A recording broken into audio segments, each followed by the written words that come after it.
Illinois head coach Bret Bielema joining us now in studio for the Your Illini Nation kickoff show. Bret, we're going to talk some about this season, but let's start out with something fun. What does game day look like for you from when you wake up? Do you have traditions? What kind of things go into that kickoff for you? Well, it depends on game time, right? I think everybody, and I know the fans don't love them, but I think if you ask players and coaches, they love the 11 o'clock kickoff, right? Because you get up, you get rolling. Our standard operation is we usually have our pregame meal 4 hours from game time. So if it's 11 o'clock, obviously we're at 7. If it's at 2 o'clock, we're obviously at 10. So it's really kind of built around that. If it's a later than 3 o'clock kickoff, we usually try to get some type of exercise, some type of walkthrough or something with our players in the morning. The night games is a lot of hurry up and wait. So as a head coach, you kind of just play off that. Do you do anything specifically, like when do you have any traditions you do for game day? Or Not really. We stay in a hotel, home and away, so we try to make our home games very similar to our away games. If it is a night game, I might have Jen and the girls might swing by or something, but I usually just kind of rehearse the game. A lot of times I'll put clips of a game that aren't related to one another to make a new game, right? So it's a game that you've never seen before, and kind of test your calls, test your moments of football situations and all those things. And coordinators, the last meeting I have on Friday night is with my offense, defense, special teams coordinator, and we kind of go through the game. How do you celebrate after a win? I know you're always on to the next yeah. one, but do you do something after wins? I do. I never really try to watch film on the day of the game. I always try to kind of put that behind us and win or lose. I learned it early on in my career to celebrate every win as much as you possibly can. Now with the girls, one of my most enjoyable things, honestly, is to leave the stadium. Last year after Nebraska, I remember having that feeling, just leaving the stadium and seeing so many people. I have my windows kind of have a darker tint, so they necessarily don't see me, and I'd like to kind of just drive through tailgating areas and see the people engaged, having fun, see them with their families, and realize that it's more than just a football game. It's an event, and I think that kind of makes it full circle. What was that favorite moment from last year? You know, the Nebraska game was very special. I didn't know it going into it, right? But to play that Week 0 game and have all the eyes on us, and to play a Big Ten West opponent for us to win in the way that we did, I think was pretty special. And to be quite honest, on the flip side, to end the year with a win against Northwestern, we hadn't beat them in 6 years. You know, to have those two bookends on the season, didn't really know that there'd be a chance to go to a bowl game, but. We know we fell a game short, and I think that pit really has propelled us hopefully to higher heights now. Are you a Twitter junkie? I know you're all over social media. Yeah. Are you like the rest of us? Are you on social media all the time or as much as you can? If I have a free moment, right, like if there's something that I'm waiting for or some opportunity to, grab 10 minutes, I'll try to do it because I do know the power that it has in recruiting, especially with and then also, to be quite honest, with our current roster, I've literally had kids say to me, "Coach, you didn't retweet mine, right?" Or you didn't. I'm like, my goodness. My daughters aren't even close to social media world, but I can't imagine when they're there.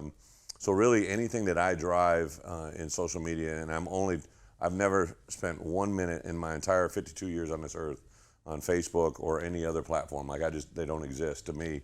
So the only one is Twitter. My wife, I think she has Instagram, but I don't even know what that means. You got to keep up with the kids, Bret. Yeah, I do Twitter. That's about it. How big is that, though, for you? It's huge. We use it in every capacity that we can, and really, as of recently, the last year, the NCAA has really opened up some new opportunities for us to engage social media like never been before.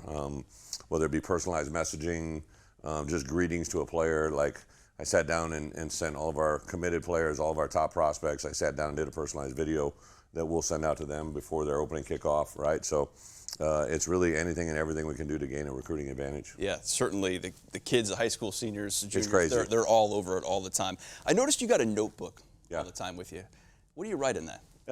It's really something that started probably about 12, 15 years ago. I'd always carried the same big notebook, but I got this little trifold, and there's just always things that come up. I'm not a great typer, so I'm not a computer laptop guy. All my staff notes are usually handwritten, and there's also a daily journal in there that I write every day what I do on that day, before it and after it, and then also kind of forecast for the week. So yeah, a lot of little handwritten details, and then there's a notebook in there that's just blank paper that I just constantly write down different thoughts, ideas, plays, like honestly things that come to me.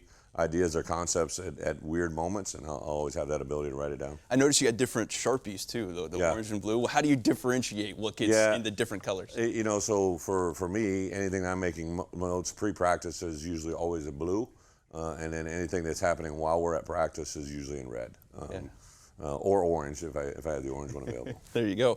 What's the origin story or the beginnings of Tough, Smart, Dependable? Did you have that before you came here, or was that something you started here? No, it was. It predates all the way back to when I was a player. I remember we always talked about the toughness element, mental and physical, and then really as the game evolved as a coach, you realize the football IQ intelligence. Really, I began to see that as a coordinator. And then really the evolution to the Patriots is when I put the dependable tag on it. I really think that's got to be really something that we not only use with our players, but also in our recruiting, in our development, in our evaluations, in our coaches. It's just something that I believe if we have a chance to be the toughest, smartest, most dependable team in the stadium on a Saturday, we got a chance. You went 3-9 your first season at Arkansas. You turned it around the next year, 7-6. I know every season is different, Bret, but what parallels, if any, can you take from just making that jump from 1 to 2 years? Yeah, I think the big one for me is just the little indicators that you see every day in your building, and sometimes the only person that sees them is a head coach, right? Like we had an end-of-game situation the other day where one of the most important elements is to give the ball to the official, right, and hand it to him. But you see a lot of players throw it, and sometimes these umpires are former players, linemen like me, that they're just not built to catch a lot of footballs, right? And all of a sudden the ball's on the ground, you're wasting seconds. So there's little moments that, you know, Tommy DeVito the other day, we were running an end-of-half scenario, and he ran and handed the ball to the umpire, but he was backing away because he thought he was going to throw it. And Tommy has learned, right, through the process that we've taught him to hand the ball to the official. And those are just little moments that, in the end, can be huge moments in the reality of a game. You said you wanted to be a developmental program. That takes time. Yeah. How difficult is it for you to be patient, and how much is depth a concern this season as you continue to build that? Yeah, I think twofold. There's different types of things you can be, you know, a little bit more lenient on how fast you need it done, right? But there's certain elements that need to be done today. And I think as a head coach, I got to learn and kind of guide those things through my coaches. And then also players are different. You know, certain players can handle a mental load or a workload that other players can't. And you have to identify that as coaches. So that's my challenge really with our coaches is don't overload the ones that can't be overloaded, and try to load up the ones that can, and try to find out the difference in those guys. And, you know, together to make that a winning football team is a little bit difficult. And you're doing this for the first time, developing a program with the transfer portal. Yeah. What's the secret sauce? What's the recipe for finding the right transfer players? You know, there is an element to it that we were really guided in. For instance, even though Isaiah Adams and Zy Chrysler, who will both probably start for us at guard this fall, they both came to us from a junior college. They were full qualifiers out of high school. So sometimes junior colleges are for players that maybe can't get the academics in order, but both these kids are highly intelligent, really good football IQ, really good people. They were just, Zy comes from a program that is the lowest population of high school football team in the state of Mississippi, right? He's got the smallest school in the state of Mississippi that plays football. Isaiah comes to us through Canada, right? Even though he was at Garden City, he's a player from Canada, right by where Sid and Chase are from. So he was kind of JUCO because of an under-recruitment. So the key is to find the special ones that fit our bracket, that fit our terminology, and that fit our place cards, and then hopefully find out if they're good players on top of it. How do you describe your coaching style? If I had to put it on a postcard or a note, what would it be? Well, hopefully it's consistent. One thing I try to say to our players, one of the greatest things you can bring to an organization is consistency. And I do try to, I think in my years as a head coach, I think early on in my career I was a little bit more volatile, a little bit more up and down, probably a little bit more unpredictable. I think our coaches, our staff, our players, I try to present the same person every day, and hopefully they can carry that lead as well. I think as coaches, if we know what we have, we can coach around it. It's the things that are up and down and a little bit all over the place that are hard to deal with. We've heard you talk a lot about situational football. It's kind of your MO, right? Yeah. It's what you do. Has your philosophy changed, though, in that at all? Are you more aggressive as the college football game evolves, or are you looking at, hey, this is who I am? You know, Brett, it's really about the player, right? Like, you know, I know everybody wanted to have a hot topic about fourth downs last year. Well, I know in particular 2 games, our ability to call something on fourth down was greatly affected by the ability of what players we had available. So there was one game where I know Chase Brown was down, Josh McCray was down, and our third string running back was down. So the player that was going to run a specific play had never practiced it the entire week, right? So a lot of times what doesn't get said is the things that we know as coaches that can't be said, and that greatly affects your ability to, handle a situation as it goes. But I think situational football wins close games for sure, right? And a year ago, we, were involved, in my opinion, 10 games that could have gone either way. The Northwestern game at the end got a little bit out of control in favor of us, but I would say a lot of those games got down to who handled situational football the best. Yeah, and are you evolving in that? Do you look back at those films, for instance, like the fourth downs, like you mentioned? Yeah.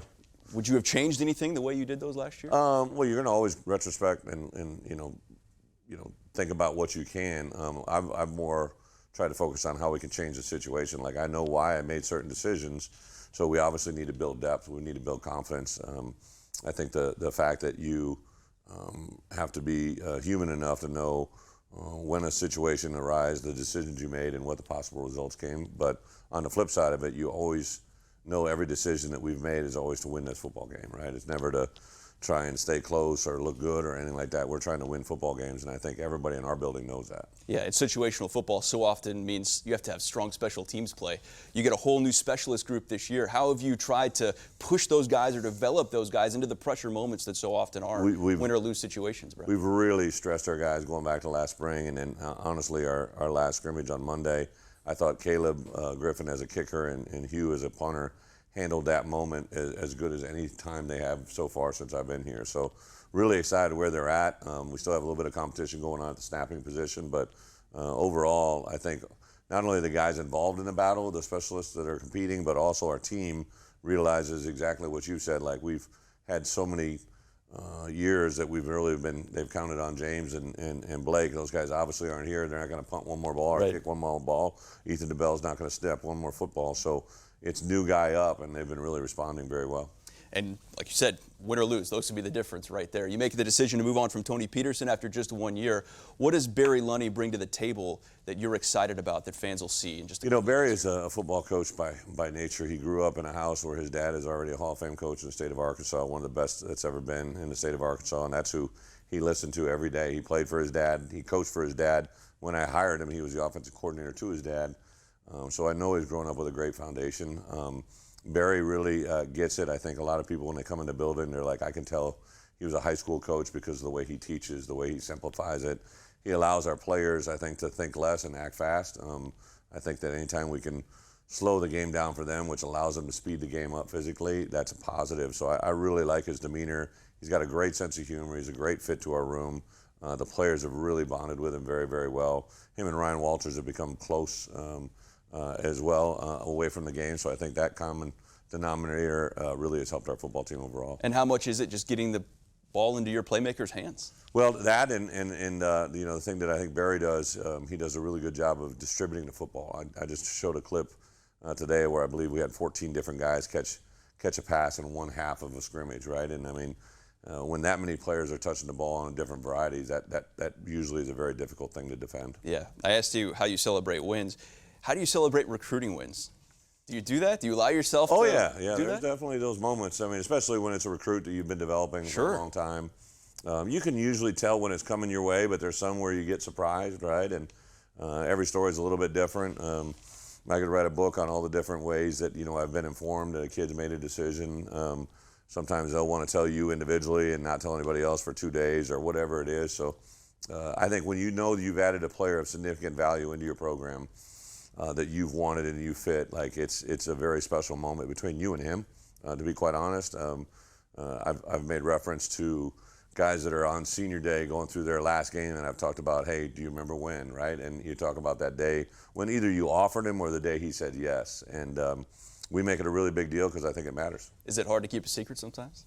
I can keep a good secret. Not for me, but I would think, sometimes people find out indirectly just because somebody tells somebody and the wrong person tells somebody. Yeah, then social media gets a hold of it and it blows up. All right, let's just have a couple quick hitters. Yeah. What's playing in the car on the way to work or on the way in? You know what? I kind of go back and forth. I do like talk radio, right? And not usually local, but I usually go we get it. National. Anything college football, I usually have that turned in. Okay. What's your favorite genre of music then? I probably go back and forth between reggae, country.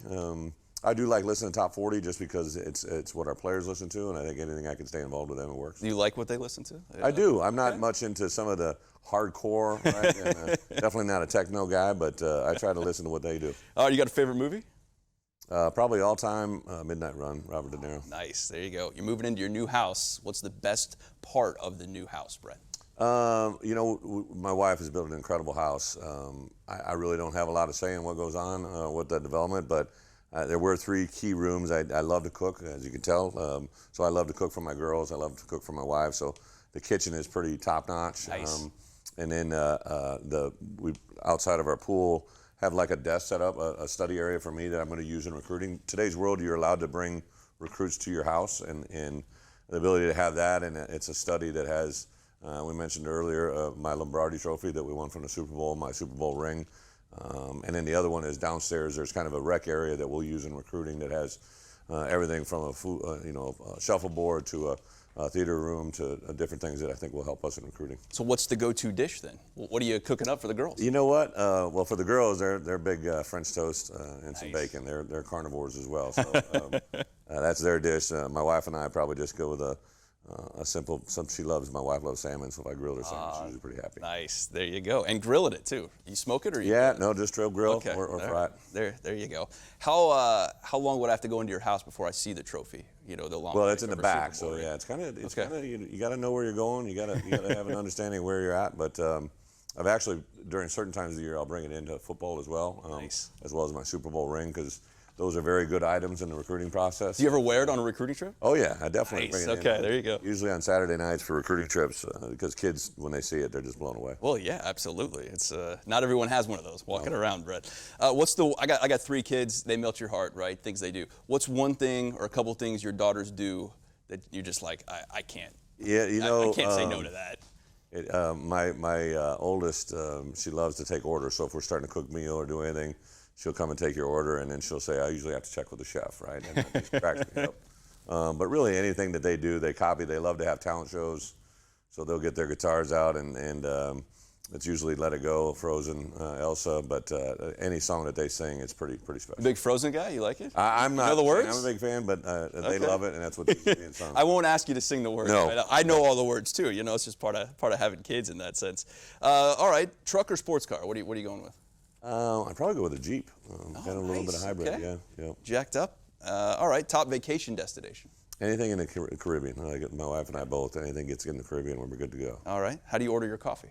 I'm actually just Americano black. No, nothing in it. Nice. There you go. Big coffee guy? I do drink a lot of coffee. All right. What about during the day? I have a Diet Coke problem. Do you have No, mine's Just coffee? coffee? Coffee, pretty much. I'll occasionally sneak in a Diet Pepsi, but black Americano. There you pretty go. good. All right, we've heard you joke a lot about your tattoo, Bret. I've heard you say it before. Yeah. It's ironic, right? It's funny how the world works. You went to Iowa. That's fine. You got an Iowa tattoo. Yeah. You ever think about getting an Illinois tattoo? Well, so truth serum here. One of my players this summer saw my calf, and it was a new player, and he had saw the Tiger Hawk. Obviously, he goes, "Oh, cool, coach, that's cool that you put an eye over it," and made it an Illinois tattoo. And I didn't have the heart to tell him that was actually an eye from when I had it done back at Iowa. But it has allowed me to think about, hey, maybe I just threw that eye on there. You get another one on there. What's the backstory? Was it you and a couple buddies Yeah, in college? college roommates, 5 of us on a Saturday afternoon in spring after our first Rose Bowl. Okay. Made a decision to go there, and then it actually says believe, achieve, because I have a saying that meant a lot to me. What you conceive in your mind and believe in your heart, you will achieve, and so that's kind of a symbol of that. Nobody's blaming you for an Iowa tattoo, Bret, but I know Illini Nation would probably like to see it, on your other calf and a big eye. Absolutely, we can make some arrangements there. All right. Last question here for you. What will define success for you this season? I think I say this all the time to our players, right? Like as a head coach, I've always got something on a vision down the line, ahead of where we're going. But if we can improve daily, right? If we can get better during the course of the week to get ready for Saturday, if we're better in Game 6 than we were in Game 5, that defines success because it allows you to move forward. And I think our guys really, for the first time, they really truly understand what I'm talking about and mean it and understand it and process it, and that's when it's special. Thanks, Bret. Thank you.